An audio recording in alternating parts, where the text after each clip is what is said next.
Revenir d'abord sur le sommet Afrique-France, d'accord? Très très important. Beaucoup de choses ont été dites, mais on va aller à l'essentiel. Beaucoup de choses ont été dites par bon nombre de frères. J'ai vu des gens qui se réjouissent parce que Macron les a écoutés. C'est-à-dire qu'on est au XXIe siècle, on en est encore là. C'est la tragédie dans son sens le plus grand. Puisqu'ils ont dit ce que la jeunesse africaine pense, c'est bon, Macron nous a écoutés, il a dit qu'il va changer. Vous en êtes encore là au XXIe siècle. Il faut bien qu'on comprenne une chose. Le problème n'est pas le prolétariat français. On a bien dit, les gilets jaunes eux-mêmes, ils se font matraquer par le libéralisme français. C'est pas le problème. Le problème, c'est l'oligarchie française. Et cette oligarchie française ne maintient sa place que parce qu'elle a placé son genou sur le cou du continent africain. Et jamais elle ne va changer. La méthodologie du néolibéralisme français, c'est de faire croire, c'est très important de le dire, que elle veut changer ses relations. C'est comme quelqu'un qui bat sa femme ou une femme qui bat son homme pendant 30 ans. Et quand elle voit que, ça y est, elle est au bord de la rupture, elle dit c'est bon, je vais changer. Viens, discute, dis-moi tout ce que tu as sur le cœur. Et puis maintenant, je vais changer. Et nous, on retombe dans le piège. Ça fait combien de temps que l'oligarchie française, que l'Élysée nous la met à l'envers, en toute sincérité. L'élite française ne maintient son rang dans le monde que parce que elle a accès à nos ressources. Nous le savons. Macron sait pertinemment que dans la configuration politique, il faut qu'il puisse séduire désormais non plus les dirigeants qui sont discrédités, les dirigeants africains, mais la société civile. Parce qu'il a vu que c'est la société civile à travers nos actions et celles d'autres, d'accord, qui ont secoué le cocotier sur la question de la France-Afrique et qui font aujourd'hui que le sentiment anti-élite française n'a jamais été aussi grand sur le continent. Et donc, quand il appelle la jeunesse africaine, une partie qui a été soigneusement choisie d'ailleurs, avec la complicité de l'intellectuel traître, excusez-moi de le dire, mais c'est comme ça que je le ressens, et comme ça que beaucoup le pensent, Achille Bembe, qui était soi-disant le nouveau Frantz Fanon des maquis pour Atchéké, mais pas Frantz Fanon des maquis d'Algérie, si vous voyez de quoi je parle.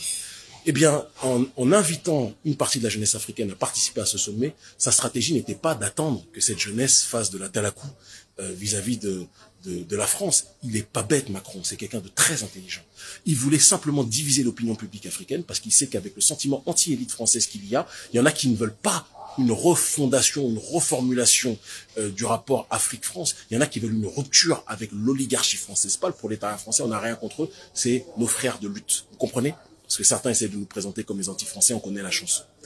Et donc, en convoquant certains qui ont accepté de dialoguer avec Macron, même s'ils ont crié leur colère, à la fin de la discussion, qu'est-ce qui a été dit? Je vous ai compris, on va essayer de faire mieux, on repart sur des nouvelles bases. Et donc l'agenda du néolibéralisme français qui est de maintenir son rapport avec l'Afrique, maintenir son rapport de domination, il est complètement rempli. Et ceux qui sont partis crier, oui, la France, ça pille le Mali, ça pille la Libye, comme si le gars qui vous parlait, il n'est pas au courant, puisque c'est lui qui a la manette. Vous voyez? Eh bien, à la fin de la journée, il vous a entendu vous plaindre, mais au regard de l'histoire, vous aurez participé à un sommet, d'accord, qui veut la reformulation de la France-Afrique. La France-Afrique au XXIe siècle ne sera pas la France-Afrique des papas dictateurs avec l'oligarchie française. La France-Afrique au XXIe siècle sera dans une dynamique néolibérale globalisée, un peu similaire à ce qui se fait avec Georges Soros, sera l'accointance de l'oligarchie française avec les sociétés civiles africaines, qui seront cooptées, comme ça a été le cas avec Georges Soros et sa fondation Open Society. Et j'ai mal, mais on n'est pas en train de perdre. Macron, c'est un geste désespéré de sa part, et il a compté sur les Africains les plus naïfs. Macron, en agissant de cette façon, il a voulu maintenir son processus de domination.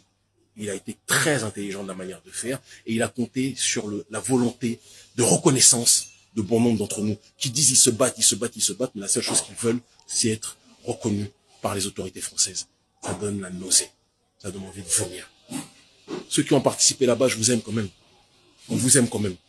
Mais vous vous êtes fait berner et comme toujours, vous allez mettre du temps à comprendre et quand vous allez comprendre, la France, elle, aura réussi son narratif qui est de dire que elle change ses relations internationales avec le continent africain. Et aujourd'hui, c'est soi-disant du gagnant-gagnant. Mais croyez-moi bien que les multinationales, ça ne va pas changer. Croyez-moi bien que le pillage des matières premières, ça ne va pas changer. Croyez-moi bien que l'écho que lui veut être arrimé à l'euro ayant un taux de change fixe, ça ne va pas changer parce que ça bénéficie aux entreprises françaises. Vous avez simplement fait partie du décor. Vous n'avez en aucun cas été des acteurs. Et quand vous dites que oui, vous êtes jaloux parce que nous, vous n'avez pas participé, arrêtez de faire pitié, s'il vous plaît.